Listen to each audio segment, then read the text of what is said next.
It's time now for County-Wide, a special presentation of Yavapai Broadcasting News. Join Paul David and Brad Miller as they talk with our community's leaders, newsmakers, and people in the know.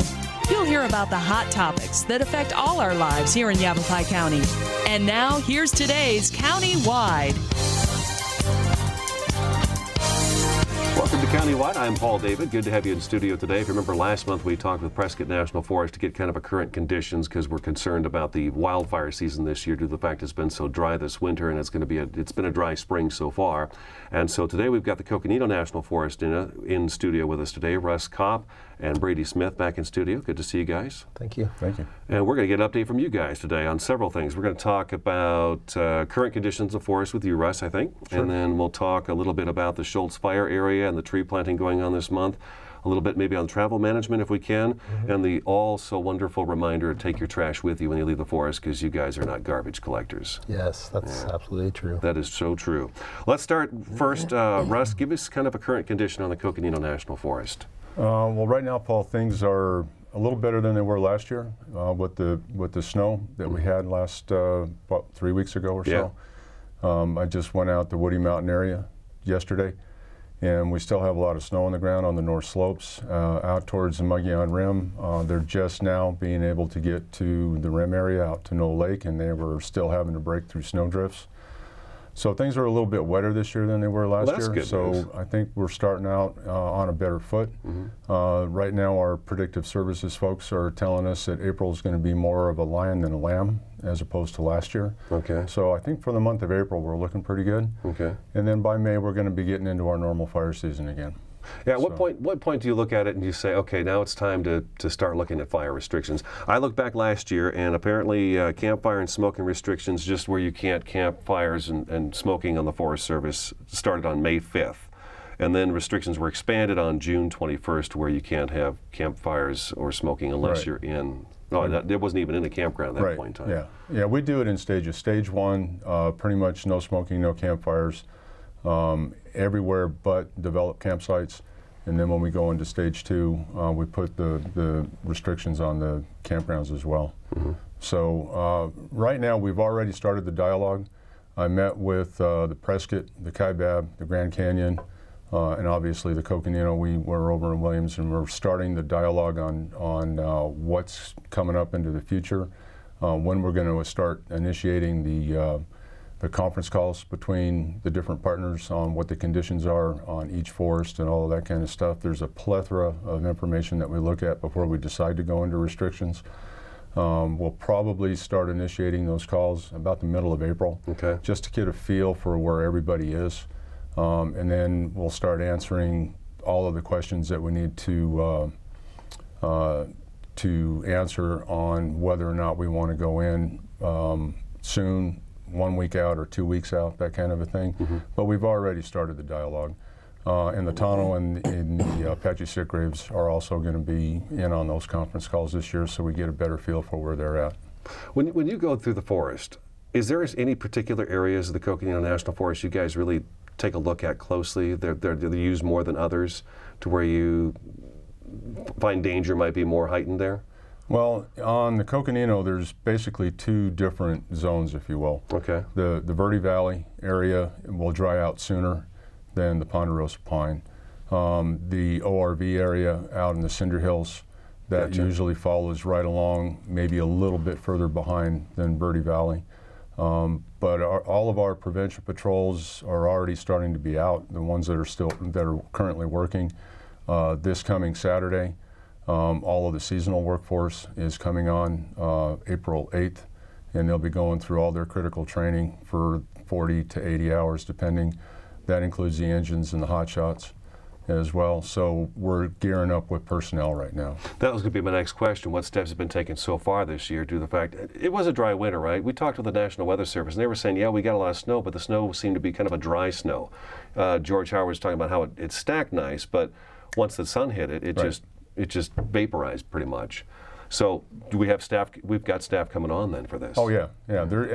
We have people on that are full-time employees that are on long before the seasonals are, and they're out, talking to the public. Right now, a lot of the roads are still closed. because the conditions are still wet, and we don't want people going out and getting stuck and having to go through search and rescue. And we're trying to work with the public on when it's the proper time to go into the woods. And pretty soon I think the gates are going to start swinging, because things are starting to dry out. The Woody Mountain Road, for instance, is dusty. I went out probably about 4 or 5 miles. Is that the key when you drive down it? You got it's a dust cloud behind you? That's one of the things you look at. Is it starting to dry out, or the road's starting to dry out? When I went out the other day, I get out and walk around and pick up the needles and see how brittle they are. Dig down a little bit to see how far the moisture is below the needle cast. And right now, the needles are starting to dry out. The fine peels are starting to dry out a little bit in the sunshine. In the shaded areas, it's still damp. Okay. But even in the areas that are getting a lot of sunshine right now, there's a lot of moisture right below the needle cast. If somebody started a fire right now in the forest, would it have a pretty good chance of burning pretty hot and fast right now, or we're doing okay on that? Well, I think right now we're doing pretty well on that. Wind is always a big factor. We've asked, last year we really started to implement not so much a policy, but an advisory to campers on red flag days or red flag warning days. The recommendation is not for campfires. Generally speaking, on those days we have more people in the woods making public contacts and just explaining to people what the conditions are.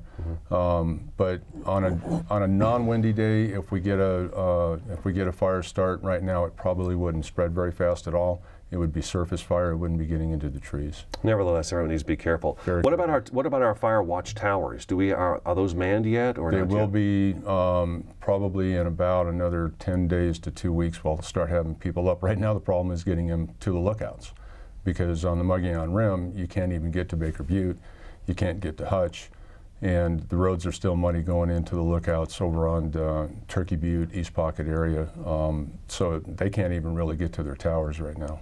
I'll be darned. Okay, and that's something I wanted to bring up too, Brady. We're going to talk to you. Yeah, I swear we're going to nail that Schultz burn area with you. And I learned this almost the hard way a couple of times. But when you drive out on these Forest Service roads, my wife and I will head out in the morning, early, and the roads seem very solid. But then, I don't know, 11, 12, 1 o'clock in the afternoon, all of a sudden that road isn't quite as solid as it used to be. So that's something we probably should remind people about. And pulling off the road. If the road is dry, you're going to be in good shape. But a lot of people think that they're going to pull off the road and it's going to be just as dry off the roadbed, and they wind up getting stuck. All right, we've had a couple of those already this year where Cocoa Sheriff's Office has gone out and had to pull a couple people out. So, all right, let's take our first break, and we'll come back. We'll talk to Brady about the Schultz burn area. Russ, Copp, and Brady Smith in studio from the Coconino National Forest. I'm Paul David. We'll take a quick 2-minute break. We'll be right back. Here in northern Arizona and throughout Yavapai County, people count on Orkin Pest Control. With over 100 years of combined experience, nobody knows how to protect your home or your business from harmful or annoying pests like the Orkin Man. To start service, contact your Northern Arizona Orkin Pest Control.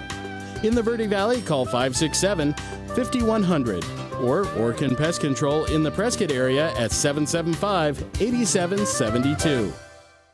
Hi, I'm Steve Scourge with Yavapai Silent Witness. Marcel Gonzalez was murdered on this spot almost 15 years ago, back in March of 1997. We know that there is somebody out there who knows what happened in the alley that night. Yavapai Silent Witness is offering an $11,000 cash reward for information that leads to the arrest of Marcel's killer. For Yavapai Silent Witness, I'm Steve Scourge.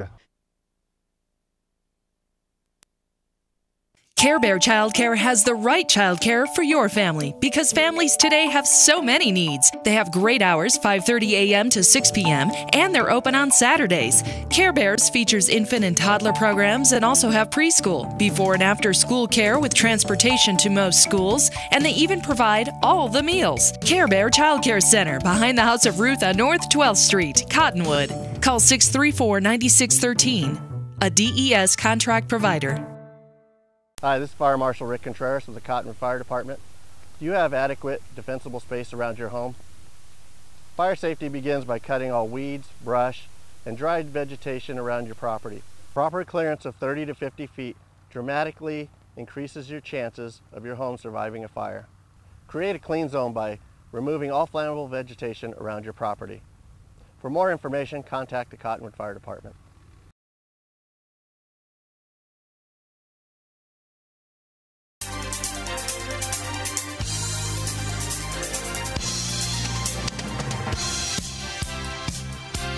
Welcome back to the program. I'm Paul David, Russ Copp, and Brady Smith in studio from the Coconino National Forest. Okay, we've got current conditions in the Coconino National Forest. Things look good right now. A lot of the roads are still closed, and they're muddy in many locations, so be careful of that. And the gates will be opening pretty soon on that. Within the next couple of weeks, probably. Be careful with those fires. And last year, we discussed this before, but last year we had strong winds all the way into June. And then we had those darn campfires that were being lit in the afternoon, and that was quite a few of our forest fires last year seemed to be caused by that. The Schultz Burn area, that's a campfire that got out of control and wound up burning down a chunk of forest. Yep, How's that coming along? it was, well, something to point out is it was an unattended campfire. There's a lot of campfires that people are able to keep control of, but the unattended, or people think that they're put out and they're not.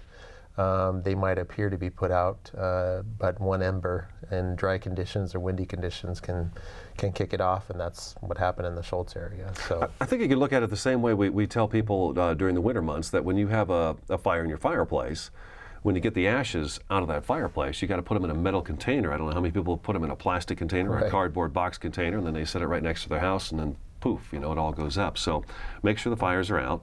How is the Schultz Burn area itself? I mean, it was devastating, 15,000 acres, right? Yep, just over 15,000. And it's going to take 100 years or more to recover all that. But we've been working really hard on that because of, we had the Schultz fire, and then right after that, we had those monsoon rains come through, and that flooded out Doney Park and all those residents down there. Yeah, it's really a double whammy with fires, because if you get it onto an area that's a mountainside, you're going to be dealing with the floods afterwards, and that's exactly what happened with the Schultz fire. So a couple days before the Schultz fire was actually 100% contained, we had a burned area emergency response team come in. They were doing assessments and trying to figure out what the best steps were to start mitigating the effects from the burn and to try to mitigate any floods that would be happening afterwards. So with that response team, we had the results from their studies come out, and we had aerial mulching and straw mulching that began very soon afterwards. And essentially what it did was start vegetation. It kick-started vegetation, and in some of the pictures that I've seen of after the mulching, it almost looked like some green barley fields, honestly. And so it really helped out in a lot of areas, but in the really steep areas where you're looking at 50% grade and whatnot, it washed down some of that mulching, and so it's really hard to keep it on the really steep areas, but in the other areas it really helped out quite a bit. So we have every Saturday this month we have some volunteer events where we're going to have upwards of 50 people each of those Saturdays, so you're looking at about 200 folks overall. They're going to be planting I think it is about 5,000 trees in the Schultz Burn area. And afterwards, we're going to have upwards of something like 57,000 trees planted by contracted crews. So after all is said and done, through these events and in the future years, we're going to have about 3,000 acres worth of trees that are being replanted. So out of 15 burned. Yes, out of 15,000 that are burned. So, and it's going to be focused on those main areas that are upslope of areas that are populated, so that flooding can be mitigated. There was quite a bit of flooding throughout private property that was just below the Schultz area, and we've been working really closely with Coconino County because there has to be a group effort. If we're going to be doing things on the mountain, on the National Forest side, we're going to be needing to point that in areas down in the Coconino County side, and then hopefully Coconino County will be able to get permission from some of the private landowners to get that channeling of flooding through some of those areas, because it's going to have to go through some of the private areas. We've had a lot of the drainage areas that are like V-shaped fill up with sediment, and so we're trying to deal with how to best get that sediment to siphon off into different areas so it doesn't fill up these culverts. So Coconino County applied for It was just over $4.5 million worth of federal funds through the Natural Conservation Resource Services Emergency Watershed Program, and they were able to get that. They will match that with $1.5 million of their own funds, and then we have approximately $1 million of our funds that we're doing on environmental assessments in the area right now, and a bunch of different other studies, so that we can take those V-shaped stream channels and make them, cut them wider into U-shaped, so that they can handle sediment better and allow those floodwaters to get through and eventually to the Cinder Lakes area. That's to say Cinder Lakes. Now I understand that that's a spot that we've decided that, you know what, if we've got a lot of runoff coming off the Schultz Burn area, that'll hold it. Yeah, there was a study done by USGS, and they were able to figure out how much water could be taken in that area and eventually percolate down to the water table. And it was determined that it could, in fact, take those floodwaters. And so that's the area that it's going to eventually lead to anyways, naturally.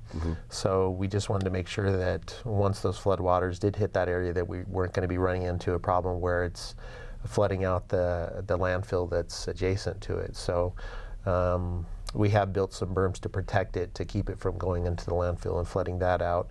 But the good news was that we could, that the Cinder Lakes could hold those floodwaters. So now it's just a matter of getting that water pointed to the right area, possibly through some of the private properties, getting the permissions to do that, and having that sediment kind of siphoned off into different areas so it doesn't just fill up the channels. Let me ask you this, and maybe you guys can't comment on it. This is all due to somebody's carelessness. Millions of dollars, not to mention a 12-year-old girl died in this. Millions of dollars being spent on this that didn't have to be spent on this. It could be spent on something entirely different. Are we any closer to catching anybody for this, or is this pretty much a closed investigation? It's always going to be an open investigation. Right. It will always be an open investigation, and if any new information comes to light, that's something that we could use.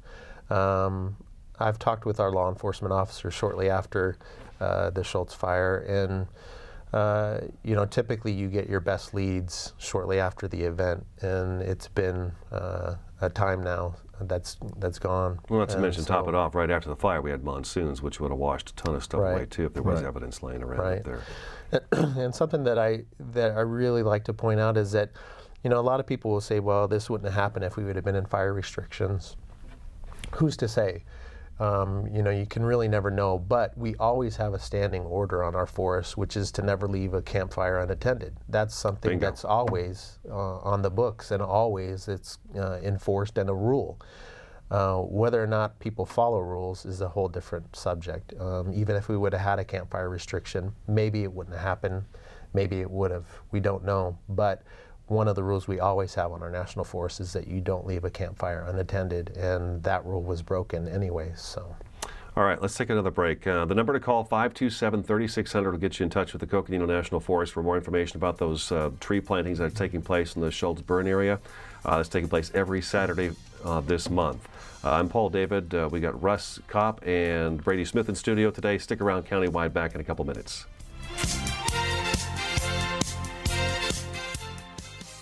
Here in northern Arizona and throughout Yavapai County, people count on Orkin Pest Control. With over 100 years of combined experience, nobody knows how to protect your home or your business from harmful or annoying pests like the Orkin Man.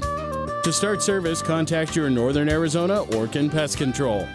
In the Verde Valley, call 567-5100 or Orkin Pest Control in the Prescott area at 775-8772.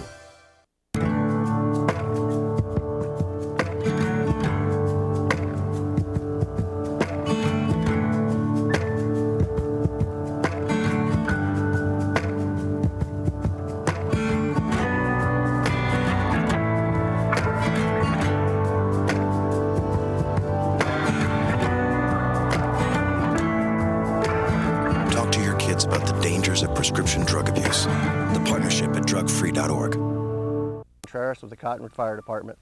The major threat of human-caused fires are from burning debris that get out of control or improperly extinguished or unattended campfires. Remember that fireworks have no place on our wild lands. Become part of the solution. Learn more about proper fire safety by contacting your local fire department.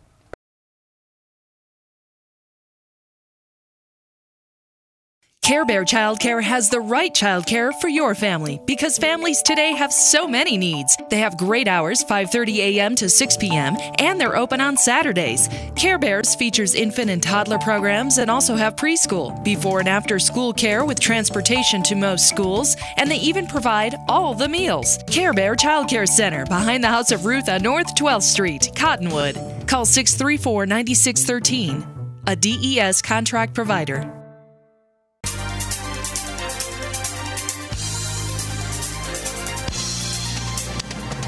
Welcome back to Countywide. Good to have you on. We've got just a couple minutes left in the program. Real quick, take your trash out of the forest when you leave. They don't have garbage service out there. You can't stack it up alongside the road and expect somebody to come along and pick it up. Somebody does, but that's not how it's supposed to be done. And then campfires, I think it's take 5 gallons of water with you. Yes. You should have a shovel with you. You should have a rake with you.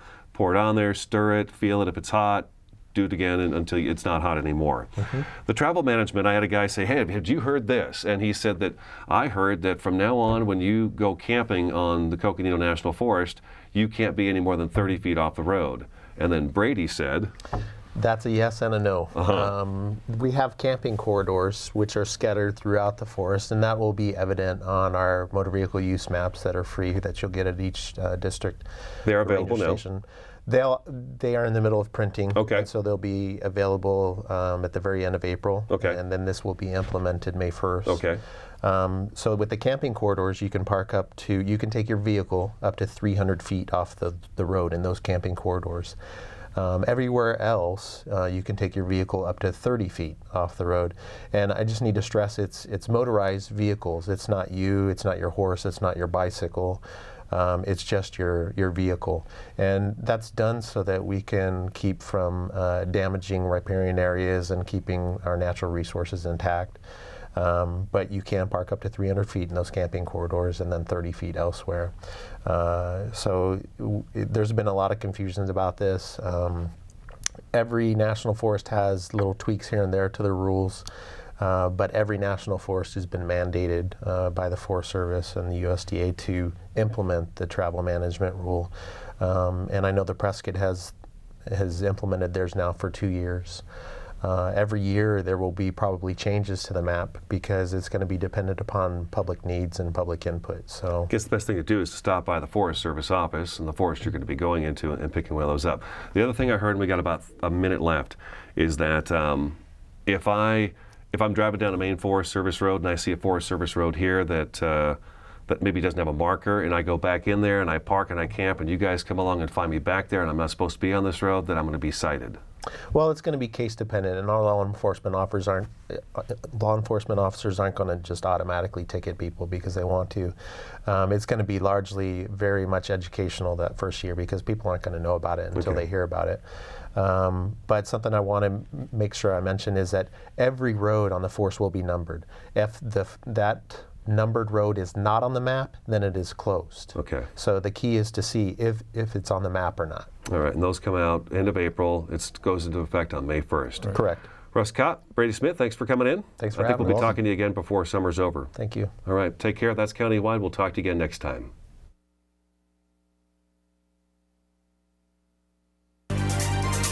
This has been Countywide, a special presentation of Yavapai Broadcasting News. Listen in each Tuesday and Thursday as we tackle the hot topics and talk to the decision makers across Yavapai County. That's Countywide with Brad Miller and Paul David each Tuesday and Thursday on this Yavapai Broadcasting station.